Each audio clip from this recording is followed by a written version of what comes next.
time for viewer mail. We have viewer mail? And we do. I like viewer mail. If you have questions, please send them to Doug@listingworldtv.org, and I would be happy to answer your question. So this is from Angie, and she's in Phoenix, and she writes, if you could talk to yourself at 25 and give some professional advice, what would it be? I turned the big 25 today, so that was probably yesterday, and I'm wondering what you wish you knew when you were first starting out in the business world. And first of all, happy birthday. Yeah, first of all, happy birthday. Thank you, Angie. So this is a great question. Ask old people. That's smart. Ask old people, because old people have been there and done that. So I got 4 things for you that I think are different than other people would say. And of course, you want to ask lots of those people. So, and that's not one of them, but that's a good point. So the first one is, and this is something that I tried to do and realized early on, is when you can't learn any more in a position, move up or move on. So it's kind of hard to do, but remember that you need to grow, especially when you're young. So if you're not learning any more in a position and you're not moving up, you need to move on.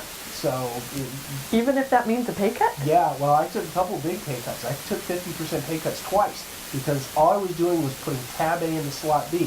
I knew everything about the job. I was going to sit there for the next 30 years if that's all I ever did, and I couldn't take that. I was just like, why would I want to be stagnant? You know, complacency comes with the risk of long-term misery and stagnation. It just stinks. So yeah, it's kind of comfortable to be in a job. You're not worried about it anymore, but that's not a good idea. So that's one thing. The second thing is think more about the people you work with than the money or the power of the job. You know, the people, I think, are what really make work, worth doing.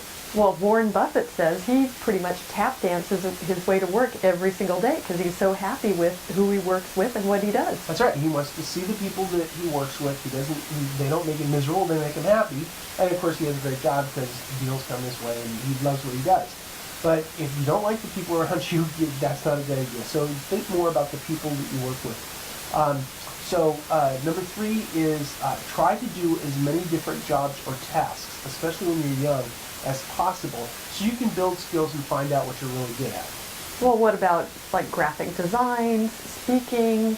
Yeah, well, I think Angie was, I read her email earlier, she was in marketing. So in marketing, you try to get into some graphic design, you do some speaking, you do some selling, there'll be all kinds of different things that you try, and then you gravitate towards the things you feel good about, and then you try to expand your horizons a little bit. That's right. You're young. Try to do a lot of different things so you can find what you're good at and you have potential to do really well in the future. Plus, you find more of your passions that way.